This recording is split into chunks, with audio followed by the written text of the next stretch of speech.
그래서 더 많은 것을 가지려고 하고, 권력을 가지고 명예를 가지고, 또 그리고도 남들보다 더 많은 것을, 더 큰 것을, 더 높은 것을 얻고자 하는 욕심이 사람의 마음속에는 끝없이 있다는 것입니다. 이 세상에 가난한 사람들은 다 불행한 사람일까요? 가난하면 불행한 겁니까? 돈이 없고 생활이 궁핍하고 어쩌면은 자녀 교육도 돈이 없어서 제대로 시키지도 못하고 사는 집도 구차하고 이러면 그 삶이 참으로 불행한 것입니까? 이 세상에는 가난한 자, 부자가 다 함께 섞여 살고 있습니다. 잠언서 22장 2절 말씀에 가난한 자와 부자와 함께 있거니와 그 모두를 지으신 이는 여호와시니라. 이 말씀의 의미는 이 땅 위에는 가난한 사람도 부자도 있지만 다 하나님의 섭리 속에 있다는 것을 말씀하고 있는 것입니다. 많은 사람들이 부자가 되기 위해서 얼마나 애를 쓰는지 모릅니다. 동분서주합니다. 돈이 있으면, 부자가 되면, 그러면 권력도 가질 수가 있고 명예도 가질 수가 있고 행복할 수가 있다고 생각을 하는 것입니다. 사람의 안목으로 볼 때는 부자가 행복해 보여요.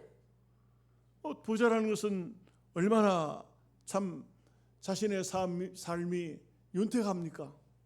좋은 집에 좋은 차를 살 수 있고 또 집안도 참 좋은 환경을 만들어서 먹는 것도 부드러운 음식을 먹으면서 이렇게 사는 삶이 행복해 보이기도 합니다. 물론 부유하고 넉넉하면 그 삶은 뭔가 모르게 남들이 볼 때 부러운 삶이 될 수밖에 없고 본인도 이 부러운 그 삶 속에서 안락한 삶이 되겠죠. 그건 틀림없습니다. 돈을 많이 버는 것이 절대 잘못이 아닙니다. 죄도 아닙니다. 돈을 많이 벌어야 됩니다. 여러분들도 열심히 살아서 돈을 많이 버십시오. 그러나 이 돈이 우리에게 행복을 주는 것은 아닙니다. 절대 돈이 행복하지 않습니다. 오히려 물질이 많음으로 인해서 거기서 이상한 잘못된 배단도 많이 생깁니다. 가끔씩 어떤 사람에게 갑자기 큰 돈이 생겨서 그 돈으로 말미암아서 불행을 초래하는 경우도 많이 있습니다. 우리나라의 역사적으로 고려 공민왕 때에 있었던 일이라고 합니다. 어떤 가난한 두 형제가 있었습니다. 이 두 형제가 남의 집 머슴살이를 했어요. 둘 다 각각 머슴살이를 하면서 돈을 모았습니다. 그리고 형제가 드디어 어느 정도 돈이 모였을 때 이제는 머슴살이를 그만하고 땅은 없으니까 우리도 장사를 하자. 그래서 말하자면 시내에 나가서 물건을 떼다가 팔자. 이렇게 하면은 우리도 이제는 머슴살이를 하지 않고 이 가난에서 벗어날 수가 있다. 이렇게 해서 이제 강가에까지 왔습니다. 나루터까지 왔습니다. 그런데 나루터에 뭐가 이상한 돌이 번쩍번쩍하는 게 있었어요.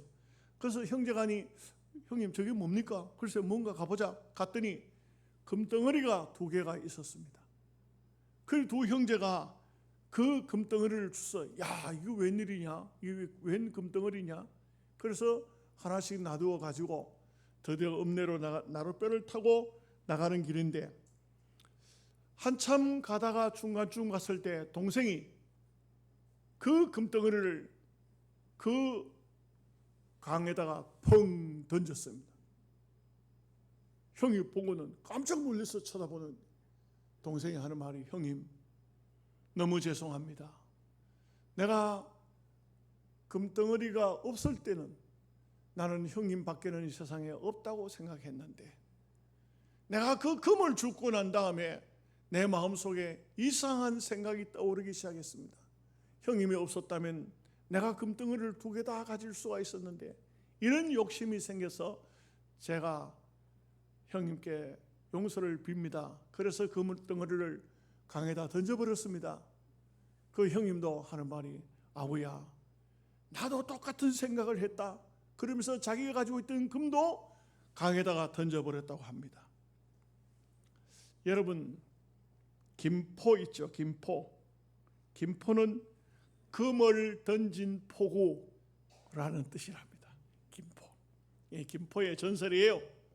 이거 우리가 어릴 적에 초등학교 다닐 때 교과서에도 나왔던 얘기래요.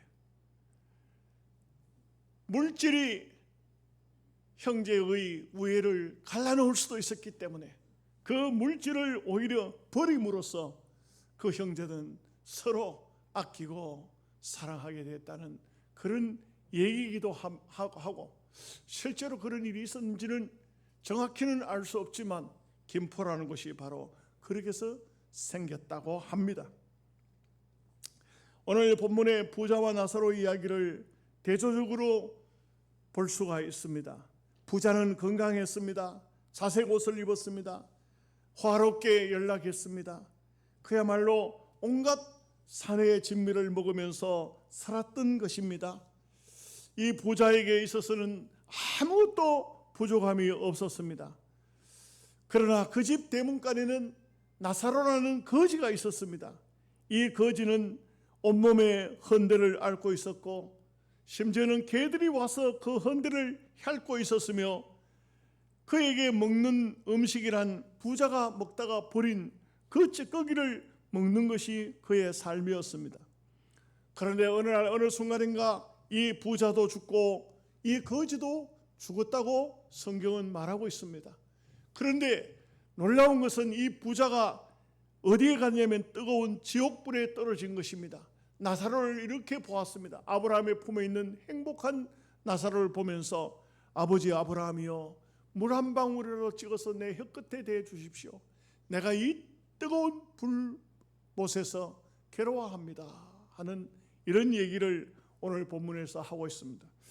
그래서 아브라함이 말합니다.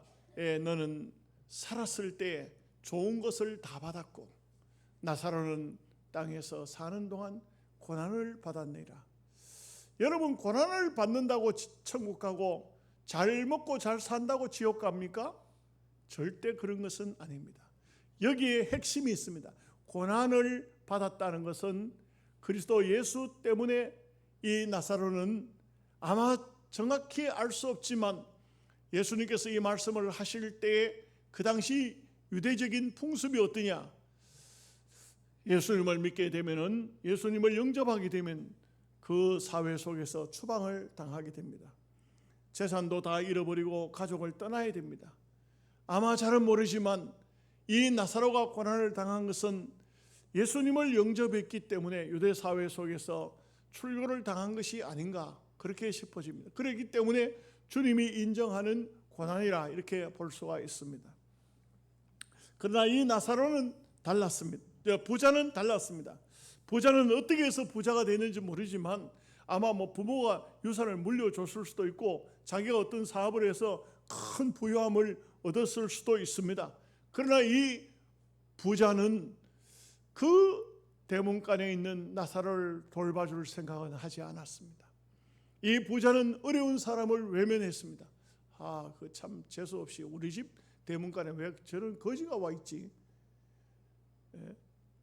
이 부자의 속에는 항상 그 거지에 대한 도움을 주는 것보다는 불만을 가지고 있었을지도 모르겠습니다.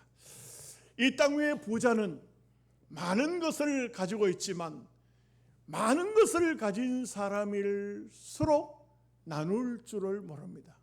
잘 나눠지지를 않아요. 나누려고 하지를 않습니다. 저도 목회하면서 많은 것을 느끼는 것은 정말 어떤 어려운 사람을 돕자고 해보면은 돈을 가진 사람은 주머니 지갑을 열지 않아요.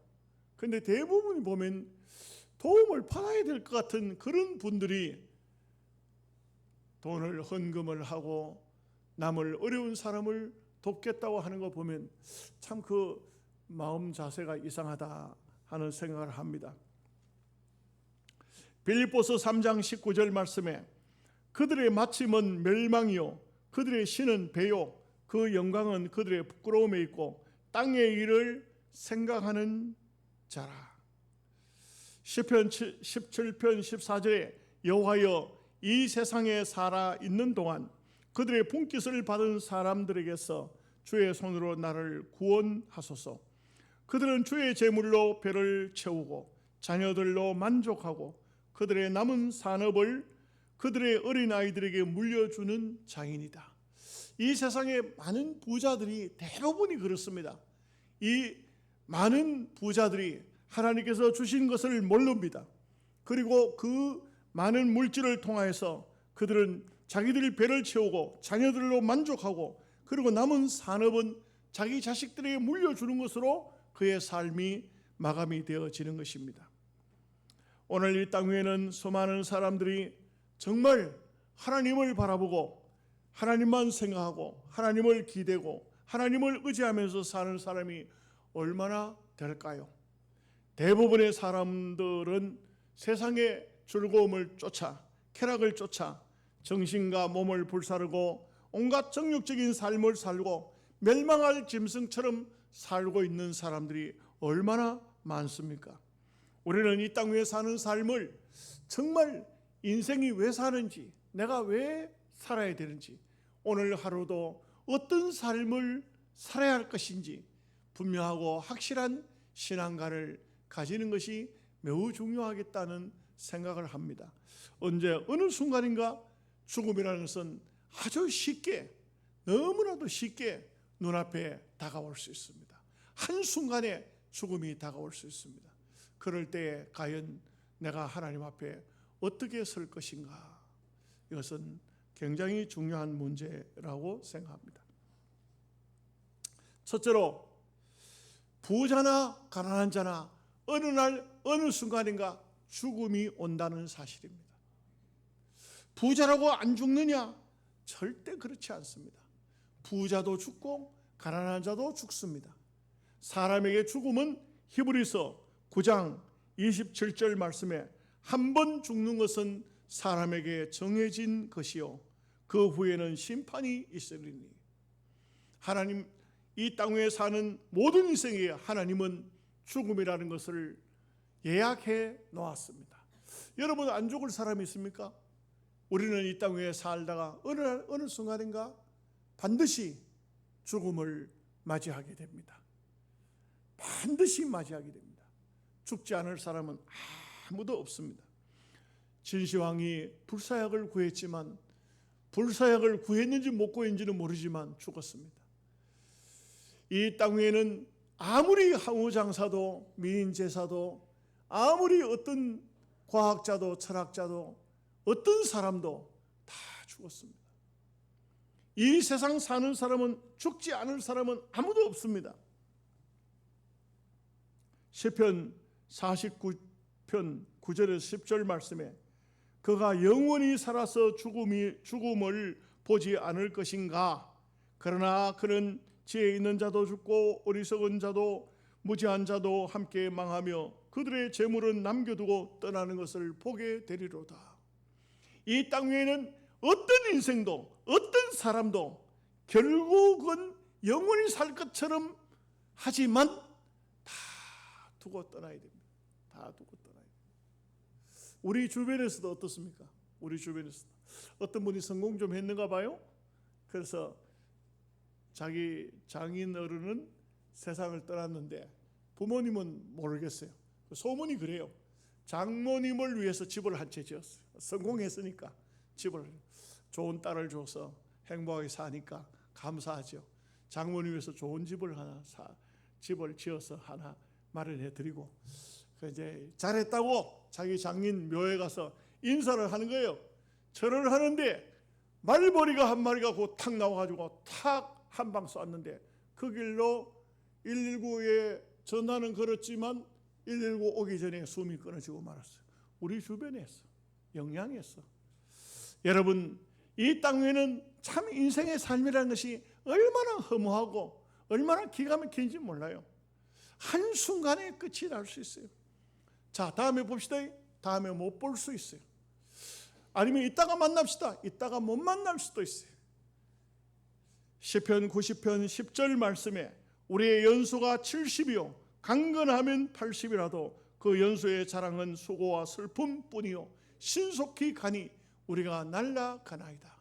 인생 자체가 날아가는 것 같아요. 여러분 어떻습니까? 주일을 지나고 저는 그래요. 주일 지나고 나면 딱 떠오르는 게 뭐냐? 다음 주일은 무슨 설교하지? 이 생각밖에 없어요. 그러니까 주일날 밤이라도 좀 편하게 쉬어야 되는데 그 다음 주일날 무슨 설교해야 되지? 이 생각밖에 없어요. 월요일부터 앉아서 설교 준비. 화요일날 수요일 오전쯤 되면 또 요한원 설교 준비해야 돼요. 요한원 그러고 나면 끝난 것 같은데 월화수는 뭐 정신없이 준비하다 보면 끝난데 목요일쯤 되면 막 내리막길로 내려가는 것 같아요. 금방 목요일, 금요일, 토요일, 아이고 또 주일 왔다. 정신이 없어.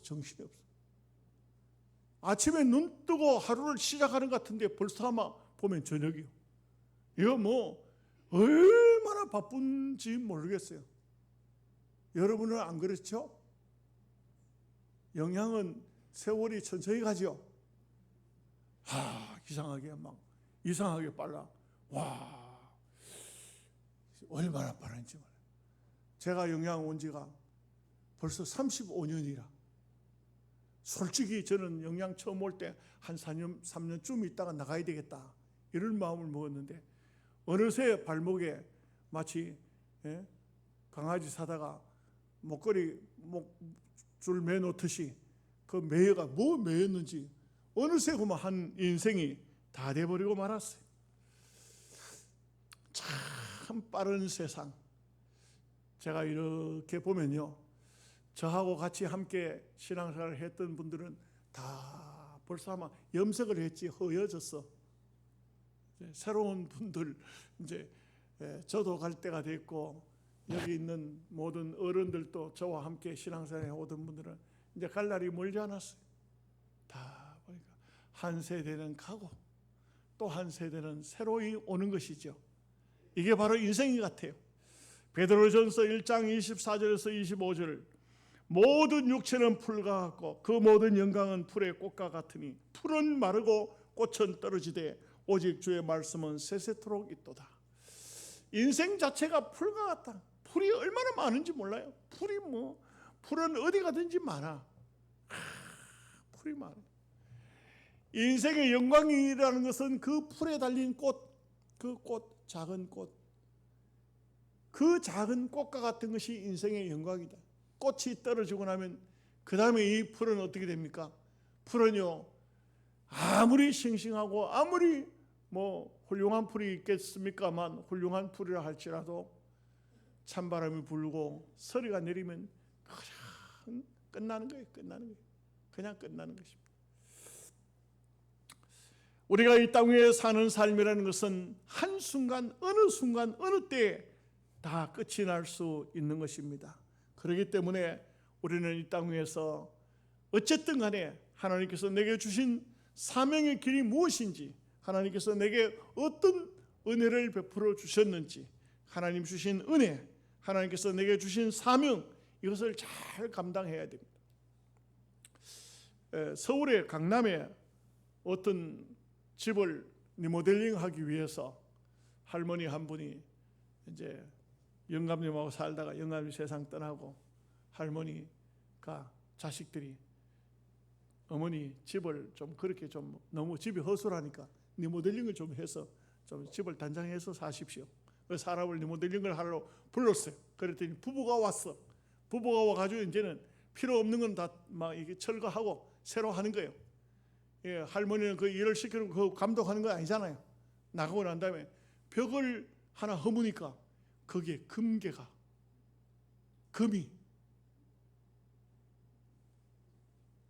계산을 해보니까 65억. 하나도 안 놀라네. 65억의 금이 그 속에 들어있어요. 이 사람들이 그냥 리모델링이고 뭐고 그냥 야 이거 아무도 모르는 거지. 자기들이 이 부부는 아니었어요. 동거하는 사람이었어. 다 가지고 갔어. 다 가져간 거예요.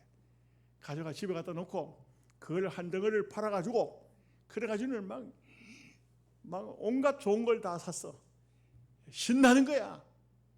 근데 남자가 더 욕심이 생겼어. 이거 둘이 같이 쓰면은 그러면 안 될 것 같아서 이 사람을 가지고 도망가 버렸어. 그 여자가 얼마나 화가 나는지 신고를 해본 거야. 잡혀버렸어. 신고한 여자도 쇠고랑 찼어. 근데 이제 그 할머니가 웃겨. 나는 거기에 그런 금을 우리 영감이 감춰놓은 줄도 몰랐다. 여러분, 그 할아버지가 그 금을 65억이나 되는 금을, 인터넷도 떠 있어요. 65억이나 되는 그 금을 감춰놓고 할머니도 모르게 그 왜 그렇게 감춰놨을까? 그리고 왜 그 말 한마디도 자식들에게도 못하고 할머니한테도 못하고 죽었을까? 왜 죽었을까? 하여간 여러 가지 궁금한 게 많아.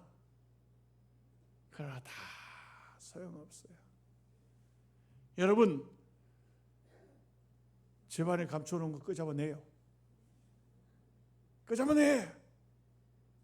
빨리 자식들 주든지 뭐 교회 와서 헌금을 하든지 아니면 뭐 구제 사업을 하든지 저 농속에 집어넣는 거 빨리 끄잡아내요. 어디 자식들도 모르게 감춰놓은 거 오늘 집에 가거든 빨리 꺼내요. 왜 모른 척하고 가만히 있어? 다 있어. 뭐라도 다 있어요. 다 있어. 다 있다고.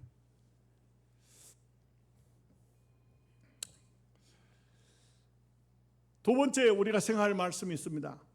부자나 가난한 자나 고통과 슬픔은 다 매한 가지입니다. 부자라고 고통도 없고 근심도 없고 눈물도 없을 것인가? 그렇지 않아요. 제가 TV를 이렇게 보니까 재벌들이 해체된 재벌들, 국제그룹, 동아건설, 뭐 이런 신동아, 동아건설 이런 회사들 말이죠. 그 보니까 정말 참 안타까운 게 뭐냐면 얼마든지 건실한 아주 튼튼한 기업인데도 불구하고 정치 자금 달라고 하는데 안 줬다가 그 사람이 대통령이 되니까 해체해버린 거예요. 묻어내버린 거예요. 참 한순간에 끝나버리더라고요. 한순간에 끝나버려요. 국제그룹도 아주 굉장한 그런 회사지만 대통령이 불러다가 정치자금 내라 하는데도 안 내니까 그냥 끝나버려요. 대우도 마찬가지. 동아건설도 마찬가지. 동아건설도 보니까 망했는데 보니까 자산이 그때 당시 돈으로 6조 원, 빚이가 4조 원, 6조 몇천억이 자산이야.